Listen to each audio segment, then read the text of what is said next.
నమస్కారం ప్రియా చౌదరి గారు. నమస్తే. చాలా ఫ్యామిలీస్లో చూస్తూ ఉంటామండి, రెగ్యులర్గా చూసేటువంటి ఒక ఇన్సిడెంట్. భర్త ఆఫీస్లో ఒకలా ఉంటాడు, బయట సొసైటీలో ఒకలా ఉంటాడు, తల్లి దగ్గర ఒకలా ఉంటాడు, తండ్రి దగ్గర ఒకలా ఉంటాడు, ఫ్రెండ్స్ దగ్గర ఒకలా ఉంటాడు. ఈ క్యారెక్టర్స్ అన్నీ కలిపి భార్య దగ్గర మాత్రమే ప్లే చేస్తారు. జనరల్గా చెప్తున్నాను మీకు. కానీ భార్య ఇదంతా తెలుసుకున్న తర్వాత, అంటే తెరిచి ఉంచిన పుస్తకం అనమాట భర్త, తెలుసుకున్న తర్వాత క్యారెక్టర్ అసాసినేట్ ఏ విధంగా చేస్తారంటే, నీ గురించి నాకు ముందే తెలుసు, నీ ఫ్రెండ్స్ ముందు చేసావు కదా, నా దాంట్లో కూడా అట్టే చేసి ఉంటావు అని అనేస్తారు. అంత సింపుల్గా అనేస్తారండి. ఎలా అనేస్తారో తెలియదు. బయట దాంతో కంపేర్ చేసుకుని వీడి క్యారెక్టర్ ఇదే అని ఎలా డిసైడ్ అయిపోతారు? అది చాలా తప్పు అనిపిస్తుంది ఒకేసారి విన్నప్పుడు. ఎందుకంటే కొంతమందిని బయట సొసైటీలో ఉండేటువంటి వాళ్ళని ప్యాంపరింగ్ చేస్తే తప్ప పనులు కావు. కొంతమందికి అహంకారంతో మాట్లాడితే తప్ప పనులు కావు. కొంతమందితోటి ఎంత ప్లీజింగ్గా మాట్లాడితే తప్ప పనులు కావు. ఓకేనా? ఒక్కొక్కరి దగ్గర ఒక్కొక్క రోల్ ప్లే చేయాల్సినటువంటి అవసరం భర్తకు ఉంటుంది. అది ఇంట్లో ఉన్న భార్యకి తెలియాలి. భార్య దగ్గర కూడా అదే ప్లే కార్డ్ జరుగుతుంది అనుకోండి, అప్పుడు క్యారెక్టర్ అసాసినేట్ చేసినా తప్పులేదు. కానీ వీడి క్యారెక్టర్ ఇదే అని చెప్పి మార్క్ చూపిస్తే మాత్రం, అట్లా అసాసినేట్ చేసి చూపిస్తే నిజంగా ఆ రిలేషన్కి వాల్యూ ఉండదు. ఇంకేం గౌరవం ఇస్తున్నట్లు భార్య. సో అటువంటి వాళ్ళకి అర్థమయ్యేలాగా ఈ వీడియో చాలామందికి ఉందండి. భర్తలకి చాలామందికి ఎవ్రీ సిచ్యువేషన్లో ఏదో ఒక దాంట్లోనూ ఎవ్రీడే ఉంటూనే ఉంటుంది కదా, ఎక్కడో చోట ఫేస్ చేస్తారు.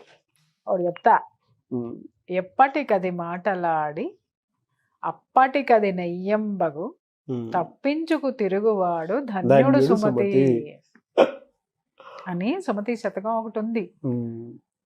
అంటే దీంట్లో ఒక పదం అటు ఇటు ఉండొచ్చు కానీ, బట్ అర్థం చెప్తాను నేను. ఏంటంటే ఎప్పటికది ఆ మాటలాడి అంటే ఏది అక్కడ మాట్లాడితే సంఘర్షణ పడకుండా ఉంటారు, అంతేగాని ఎవడు చెప్పేది ఆడికి చెప్పటం కాదు.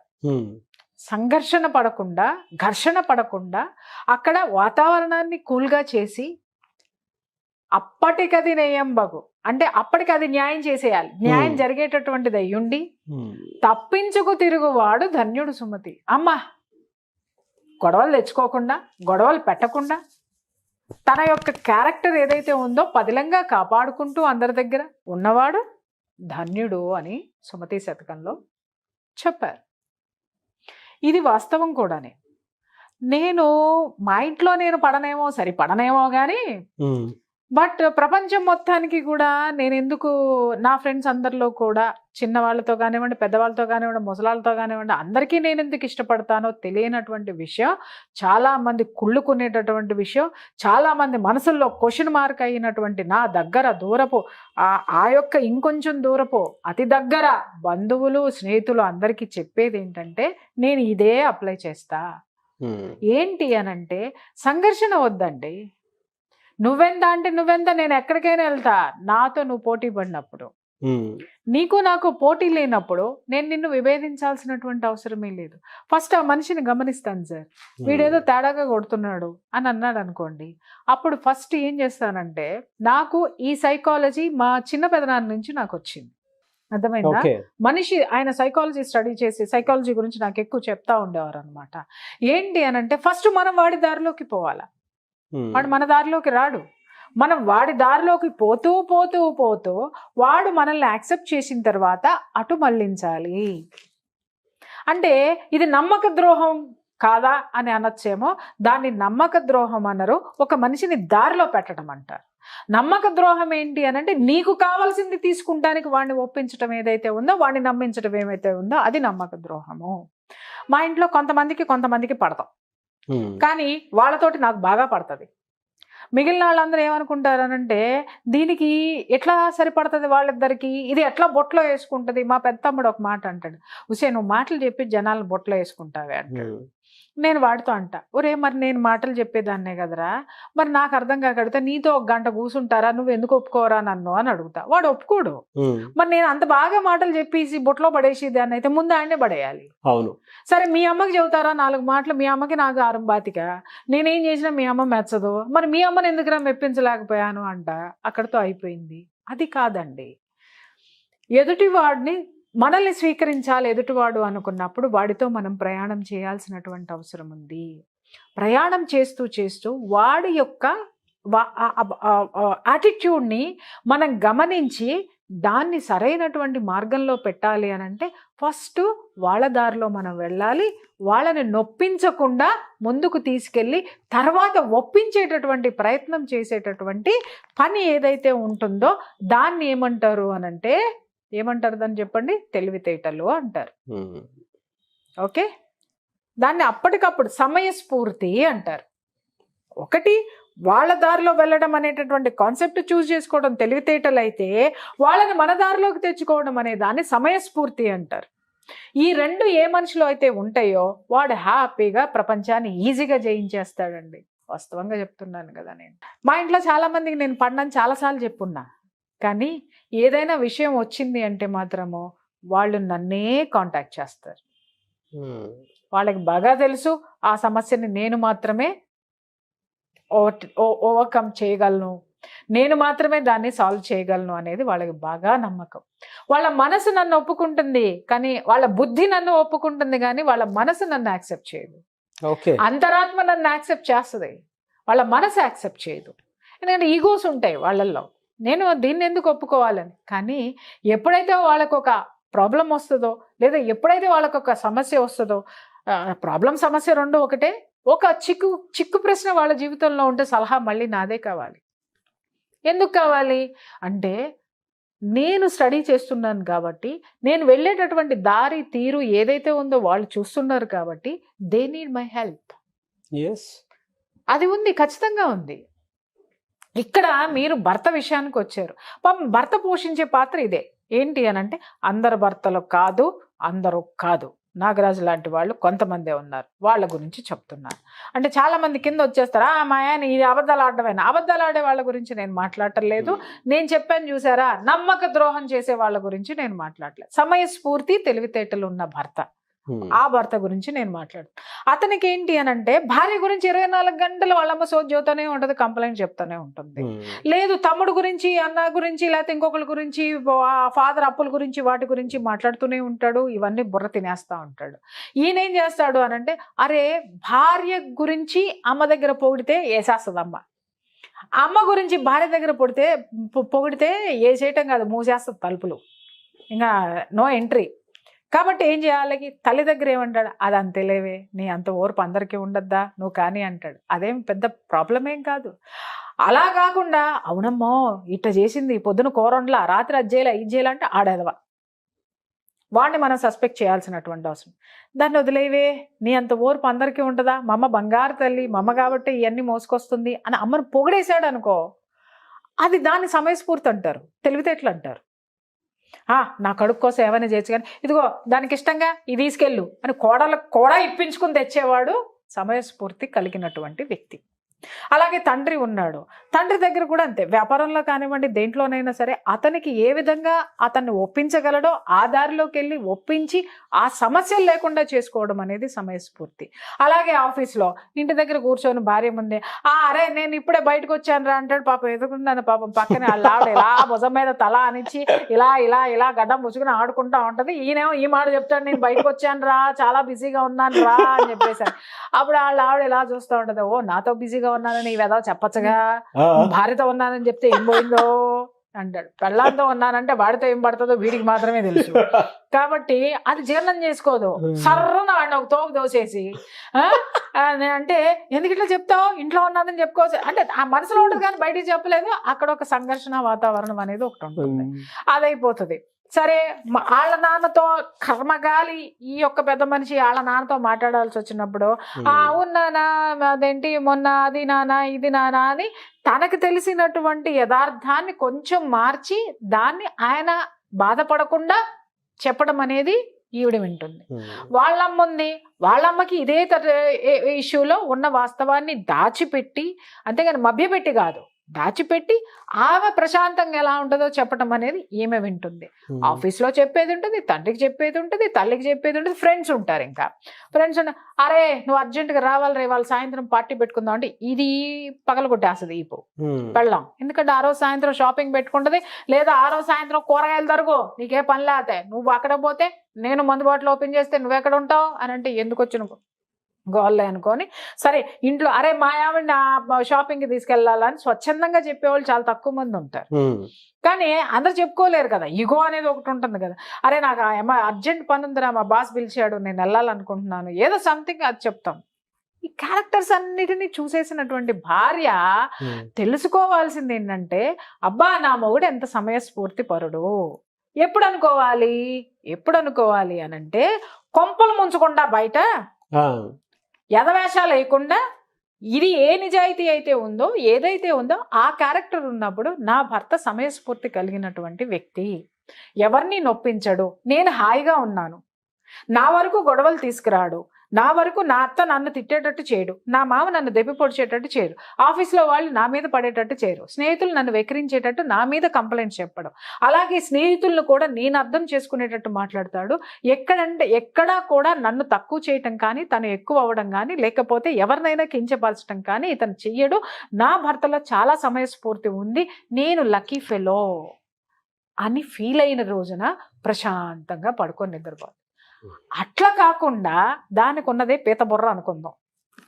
ఆ పీత బుర్రకి ఇవన్నీ అర్థమై చావదు, ఇవన్నీ కంప్లైంట్స్ కిందే ఉంటాయి. మీ అమ్మతో అప్పుడు అబద్ధం చెప్పావు, తల్లితో అబద్ధం చెప్పినాడు, భార్యతో అబద్ధం చెప్పడా, దీని దుంపదేగా, నీకు ఉన్నదే పీత బుర్ర. దాన్ని కాస్త మార్చు. నువ్వు మనిషి బుర్ర పెట్టుకొని ఆలోచించు.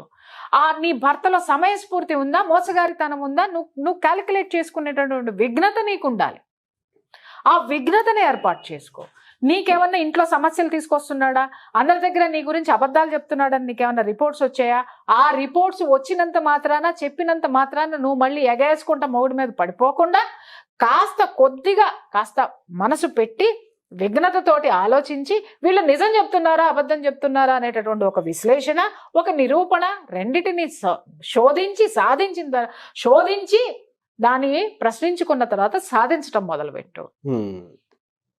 ఏమీ లేకుండా నువ్వు పైన చూసింది ఏంటో అది మొత్తం ఇది ఒక పెద్ద మేధావి అనుకుని ఆ మేధావితనాన్ని అన్నింటినీ దానికి అది ఆపాదించేసుకుని ఇక వీడిని కూర్చుంటే అట్టా, నుంచుంటే ఇట్టా, నువ్వు నీ ఫ్రెండ్స్తో అట్టాగే మాట్లాడతావు కదా, నాకు అదే చదువుతున్నా, బయట నుంచి ఫోన్ చేసి కర్మగా ఉసే నేను ఇవాళ ఆఫీస్లో ఉన్నాను అనగానే 6:30 అయింది నిజం చెప్పు, మొన్న మీ వాడికి చెప్పావు కదా అట చెప్పమాక, నాకు నేను ఇక్కడ పెళ్ళాన్ని చెప్పమాక, నిజం చెప్పు, వీడియో కాల్ చేయి అందనుకో, మీ పరువులే పోతాయి మొగుడు దగ్గర. మనల్ని ఇబ్బంది పెట్టనటువంటి విషయాల వరకు కూడా చూసి చూడనట్టు వదిలేయటం అనేది భార్యకు ఉండాల్సిన మొట్టమొదటి లక్షణం, ప్రశాంతంగా ఉండేటటువంటి లక్షణం. కానీ మీరు ఇందాక చెప్పారు చూసారా, వీడియో కాల్ చేయి అది చేయని, ప్రతి భార్య ఆ విషయంలో మొగుడు ముందు ఎంత దిగజారిపోతారో. ఇప్పుడు నేను అదే కదా చెప్పింది, చెప్తున్నాను, దిగజారడమే, అక్కడే దిగజారిపోతారు. ఆ భార్య ఎంత లో స్టాండర్డ్ లో ఉందా. ఎప్పుడైనా సరే ద్రౌపది ఒక 5 సూత్రాలు చెప్పిందండి, భార్య ఎలా ఉండాలి భర్త దగ్గర అనేది, అద్భుతమైనటువంటి సూత్రాలు. ఏమని చెప్పిందంటే, ఎప్పుడూ కూడా నీట్ గా ఉండండి భర్త ముందు. అంటే ఏంటి అంటే, ఆడి ముందు ఒక సింగారించుకొని తిరగాల అని, ఇంట్లో పనులుండవా అని యాబ్రాసి ముఖం వేసి జిడ్డు ముఖం వేసుకుని నైటీలు వేసుకుని తిరిగితే ఆడికి కూడా వాంతికొచ్చి పక్కన తలతల్లాడే చీరలు కట్టుకున్న ఆంటీని చూస్తాడు. ఆడు ఎందుకు చూడడం, ఎందుకంటే తలుకులు బెలుకులు అక్కడ ఉన్నాయి, దరిద్రాలు ఎక్కడ ఉన్నాయి కాబట్టి. నీళ్ళే కదా, పొద్దున్నే ఒక గంట లేచి ఆవులించుకుంటూ పోయి ఆ పాసి ముఖం చోటికి టీ పెట్టుకొని తాగకపోతే ఫస్ట్ 5 నిమిషాలు నువ్వు బాత్రూమ్కి కేటాయించి బ్రష్ చేసుకుని గబగబా స్నానం చేసి చక్కగా నీట్గా దవ్వుకొని డ్రెస్సే వేసుకో. నేను నిన్నేమి చీరలు కట్టేసుకుని పట్టు చీరలు కట్టుకోమని అనట్లా. నువ్వు రోజు వేసుకునే డ్రెస్ నీట్గా వేసుకుని నీట్గా తలదూకొని టీ పెట్టు. నీ భర్తను లేపి అదే దీంతో టీ ఇవ్వు. వాడికి ఎంత పాజిటివ్ ఎనర్జీ వస్తుందో చెప్పలేను నేను. 5 నిమిషాలు బాత్రూమ్లో ఇళ్ళాం, గంటల తరబడిన స్నానాలు చేయరు. స్నానాలకేం గంటలు అవసరం లేదమ్మా, చెప్తున్నాను కదా నేను. కాస్త లేచి ఆ పాచి మొఖాలు వేసుకుని, ఒక్కొక్క అమ్మ అయితే పిల్లల్ని బయటికి పంపించేదాకా ఆ పాచి ముఖం గడగదు. దీని దుంపదాగా దరిద్రం అంతా దాంట్లోనే ఉంటుంది. ఏమన్నా తిట్టుకోండి, కానీ మిమ్మల్ని తిట్టుకునే వాళ్ళు ఎంతమంది ఉన్నారో ఆ పాసి కప్పు వేసుకుని పాసి మొహం వేసుకొని ఈ పనులన్నీ చేస్తూ ఉంటే మొగుడుకు కూడా చిరాకు పడుతుంది. ఆ నైటీలు వేసుకుని ఇక తర్వాత గుట్టలు బట్టలు ఉంటాయి అబ్బాయి ఇంటి నిండా చూసినా కూడా. ఇలా దుంపలు దగ్గర ఎంత ప్రొఫెషనలిస్ట్ అయినా, నేను నాకు కూడా తీరిక ఉండదు నాగరాజు గారు. నాకు ఈ మధ్య నాకు కొంచెం హెల్త్ బాగోక నేను కాస్త లీవ్ తీసుకుంటున్నాను ఉంటున్నాను కాబట్టి నాకు ఇంట్లో కొంచెం ఉంది. కానీ నేనేం చేస్తాను చెప్పమంటారా? నాకు తీరిక లేదు, నిజంగా లేదు. నాకు ఒక్క నిమిషం కూడా ఉండదు. దానికోసం ఏం చేస్తానంటే ఒక్క నిమిషం ఆలోచిస్తా, ఇంకొక 2 అపాయింట్మెంట్స్ ఎక్కువ తీసుకుందాము ఈ నెలలో. తీసుకుంటే ఒక పని మనిషిని పెట్టుకుంటా. ఆ పని మనిషి నా ఇంటిని నీట్గా పెడుతుంది. నేను పెట్టక్కర్లా. ఆ పని మనిషి నా ఇంటిని నీట్గా పెడుతుంది. 2 అపాయింట్మెంట్లు ఎక్కువ తీసుకుంటా. ఆ టైంని నేను ఇల్లు సర్దుకుంటానికి లేనటువంటి టైంని నేను అటు డైవర్ట్ చేసుకుంటా. లేదా సరే ఇంత ఖర్చులు అవుతున్నాయి కదా, ఖర్చులు మొత్తంది, ఎన్ని చీరలు కొంటున్నాను నేను ఎక్కువ, లేకపోతే ఇంకేదన్నా కొంటున్నానా, అనవసరమైనవి కొంటున్నానా, కట్ చేయి.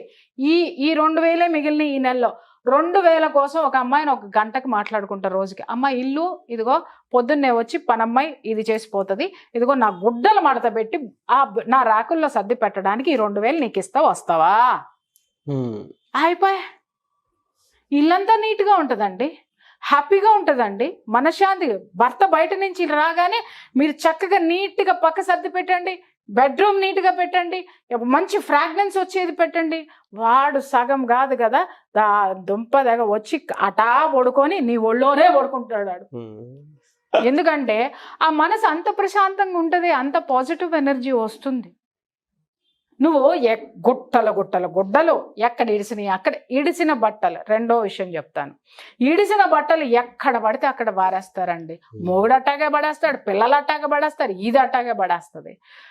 అది ఎంత దరిద్రమో ఇంటికి ఒంటికి నేను చెప్పలేను. ఒంటికి కూడా దరిద్రమే. ఎందుకనంటే ఇడిసి పక్కన పడేసాము అనంటే ఆ వాసన అంతా వచ్చేసి మనకే ఇది చిరాకు పుట్టి ఇది ఉండదా. స్నానం చేసిన వెంటనే ఆ బట్టలు తీసుకెళ్లి వాషింగ్ మిషన్ అనేది ఒకటి చచ్చిందిగా వాళ్ళందరి కొంపల్లో.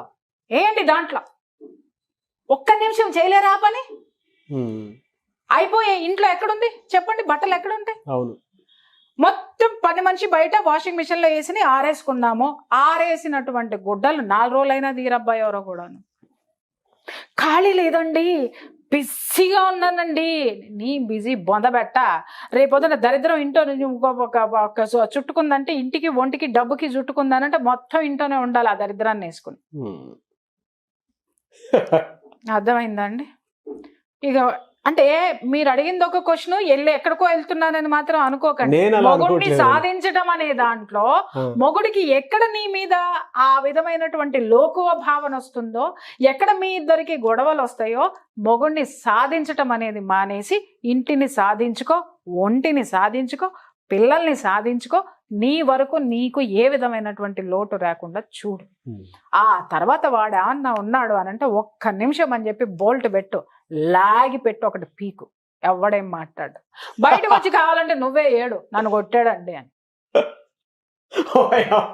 అంటే నేను ఇక్కడ ఊరికనే చెప్పలా, ఈ పనులన్నీ చెయ్యాలి. చేసి చెప్పురా ఏంది, ఏడ తప్పు చేసినా నేను, ఎక్కడ లోటు చేసినా నేను నీకు?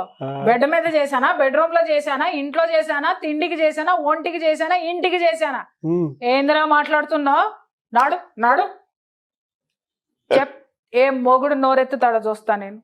ఎత్తాడు అనుకుందాం, తీసా చొక్కా పట్టుకున్న బయటికి చూపిమని చెప్పాను. దరిద్రాలు కొంతమంది మొగుళ్ళు మాట్లాడతారు, అదట్టా ఇదిట్టా అని.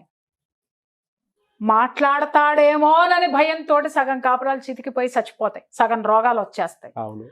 మాట్లాడాడు అనుకుందాం సార్, ఇంటి పక్కన చుట్టుపక్కన ఉన్న వాళ్ళందరూ నమ్మారు అనుకుందాం సార్. నీ యొక్క దరిద్రమైన ఫ్రెండ్షిప్లు అట్టా ఏడ్చినాయి, నీ దరిద్రంగా చుట్టుపక్కల ఉన్న వాళ్ళందరూ అట్టా ఏడ్చినారు. నీకు ఒకటి రియలైజ్ అయిపోతుంది కదా, ఎవడు నిన్ను నమ్ముతున్నాడో, ఎవడుండట్లేదో, ఎవడున్నాడో ఏంటో అనేది నీకు వస్తుంది కదా. సొంత ఇల్లు అనుకో, అద్దెకిచ్చేసి ఇంకొక ఇంటికి వెళ్ళు. అద్దిల్లు అనుకో, ఖాళీ చేసి హ్యాపీగా ఇంకొక ఇంటికి వెళ్ళు. అర్థమైందా? కానీ నీ జీవితాన్ని నువ్వు చక్కబెట్టుకో. నమ్మకం. భార్యాభర్తలు ఇద్దరి మధ్య ఉండాల్సింది ఏంటి అని అంటే నాగరాజు గారు, నమ్మకం. ఇందాక నేను చెప్పాను, ద్రౌపది 5 సూత్రాలు చెప్పింది. భర్త ముందు నీట్గా ఉండు, ఎప్పుడు చూసినా నీట్గా ఉండవు. ఇష్టం వచ్చినట్టు బేమని తేపడము, ఆవలించటము, పాసిమకం వేసుకుని 10 దాకా కూర్చోవటము చెయ్యొద్దు. అలాగే భర్త ఇంటికి రాగానే ఏమండి అదట్ట, ఏమండి ఈడిట్ట, ఏమండి ఇదిట్ట, మీ అమ్మిట్ట, మీ నానిట్ట మానేయండి. ఎప్పుడు చెప్పాలో అదను చూసి చెప్పండి. అప్పుడే నాకెందుకు చెప్పలేదు అని మొగుడు అన్నాడు అనుకోండి, అప్పుడు లాగి పెట్టి కొట్టండి. నాకు ఇదే పని అనుకుంటున్నా వేరా రోజు నీకు చెప్పనీకి, ఇవన్నీ భరించా, అప్పుడు నాకు చెప్పాల్సింది ఇప్పుడెందుకు చెబుతున్నావు అనుకోండి, మళ్ళీ ఇంకోటి బేకండి. ఏం పర్లే, మీ మొగుడే, పక్కింటాడు మొగుడిని ఇంక కొట్టట్లే, మీ మొగుడినే కొడుతున్నారు. ఇంకొకటి బేకండి, ఒరే నాలో ఉన్నటువంటి ఆ ఓర్పుని నేర్పుని తెలుసుకో అని చెప్పండి. అలాగే ఇంకొకటి ఏంటి అని అంటే, ఎప్పుడు ఇంటి శుభ్రంగా పెట్టుకోవాలి. ఎప్పుడైతే ఇల్లు నీట్గా ఉంటుందో ఎవడు వేలెత్తి చూపించడానికి ఉండదండి. చుట్టుపక్కల వాళ్ళు కూడా నిన్న ఒక మాట మాట్లాడారనుకో, చెప్పు ఒకటి తీసుకొని కొట్టు. మొగుడిని అయితే చేత్తో కొట్టమ్మా, ఇంటి పక్కనాడు మాట్లాడితే చెప్పు తీసుకొని కొట్టమ్మా. ఎవడు మాట్లాడు నిన్ను, అవసరమే లేదు. వీటన్నిటికీ చుట్టుపక్కల వాళ్ళన్నిటికీ మాట ఏమి ఉండదు కాబట్టి మాట్లాడుకుంటారు, వాళ్ళతో నీకు సంబంధం లేదు. నీ జీవితం, నీ పిల్లలు, నీ సంసారం, నీ భర్త నీకు ముఖ్యము. 24 గంటలు ఈ విధంగా నీ మొగుళ్ళలో ఉన్న తప్పులు ఎత్తి చూపించుకుంటూ పోతే నీ బొందబెట్ట ఎప్పుడు నీ జీవితాన్ని ఆనందమయం చేసుకుంటావు, ఎప్పుడు ఆ సుఖాన్ని అనుభవిస్తావు. ఇందులో ఈ క్వశ్చన్లో మీరు చెప్పినటువంటి మాట చాలా మందికి ఉపయోగపడేటువంటిది. భర్త సమయస్ఫూర్తిని, అంటే నా మీదకి ప్రభావం లేకుండా బయటే అంతా కట్ చేస్తున్నాడు అనే విషయాన్ని నిజంగా ప్రతి భార్య గుర్తు చేసుకోవాలి. అంతే తప్ప క్యారెక్టర్ అసెసినేట్ చేసి ఓయమ్మా నువ్వు వాడి ముందు అలా అన్నావు అంటే నా ముందు ఇంకెంత చేసి ఉంటావో అనేటువంటి ఆలోచన. నమ్మకం. నేను దానికి చెప్పింది ఏంటంటే నమ్మకం. అరే నీ భర్త ఎవరి ముందు ఏం మాట్లాడితే నీకెందుకు, నిన్ను బాగా చూసుకుంటున్నాడా లేదా, నీ మీదకి నీ ఇంటి మీదకి ఏం రాకుండా ఉన్నాయా లేవా, వాడు వెధవ పనులు చేయకుండా ఉన్నాడా లేదా, అంతే. That's it. వాడి క్యారెక్టర్ అసాసినేషన్ చేసి నీ గొయ్యి నువ్వు దవ్వుకొని ఆ గోతుల నిన్నే నువ్వు బొంద పెట్టుకునే రోజు ఎందుకు తెచ్చుకుంటావు? వాడు తిరిగి నిన్ను అసాసినేట్ చేస్తే 100 దొరుకుతాయి. 100 కాదండి. ఇప్పుడు నేను చెప్పాను కదా నాగరాజు గారు, ఇడిసిన కొట్లు ఎక్కడన్నా ఉంటే బాగా దాన్ని పట్టుకుంటాడు, ఇంకేదన్నా ఉంటది అది ఆ పాసి ముఖం కడుక్కొని చావని అంటాడు, ఎక్కడ పెట్టుకుంటావు ఆ నైటీ తోటి చూడలేక సస్తున్నావు అంటాడు, ఇంకెక్కడ 20. చాలా మంది భర్తలు చెప్పేటటువంటిది ఏంటి అని అంటే 24 hours ఆ నైటీ వేసుకుని తిరుగుతుందండి అని. ఒకటమ్మా, మీరు నైటీ వేసుకుని మీ భర్త ముందు తిరగడం ఏ భర్తకి కూడా అబ్జెక్షన్ లేదు. అదే నైటీ వేసుకుని ఇంటికి ఎవరు వచ్చినా ఆ దరిద్రాలు కనపడతా ఉంటాయి చూసావా, నీకు చెప్పలేడు నీ మొగుడు. ఎదుటాడు వస్తుంటే కడుపులో రగులుతా ఉంటది. ఆ కోపం ఏడబెట్టాలా? మన కోసం మనం అందంగా ఉండాలి. మన హక్కు, ఆడవాళ్ళ హక్కు అలంకరణ అనేది. ఎంత చక్కగా జ్యువెలరీలు పెట్టుకోవాలి, చెవులు ఉన్నది జ్యువెలరీ పెట్టుకుంటానికి, మెడ ఉన్నది చక్కటి జ్యువెలరీ వేసుకుంటానికి, చేతులు ఉన్నాయి. మీకు ఇష్టం లేదనుకో ఒక రోజు అన్ని తీసేసి హ్యాపీగా ఇంట్లో ఉండండి, ఏమీ అన్నది. వారంలో ఒక రోజు ఉండండి, వారంలో ఒక రోజు అలంకరించుకొని మిగిలిన అన్ని రోజులు దరిద్రాలు చూపిస్తా ఉంటే వాడు కనుక తిరిగి మనల్ని మాట్లాడడం మొదలు పెడితే మన చెవులు మనమే మూసుకోవాలి, పక్కింటోడు కాదు. మనమే మూసుకొని మనమే ఆత్మహత్య చేసుకోవాలి. ఆడంత దరిద్రుడు. అందుకని ఆ దరిద్రాన్ని బయటకు తీకండి, సమయస్ఫూర్తిని మాత్రమే చూడండి. Yes, thank you so much Priya Chaudhary గారు. Thank you.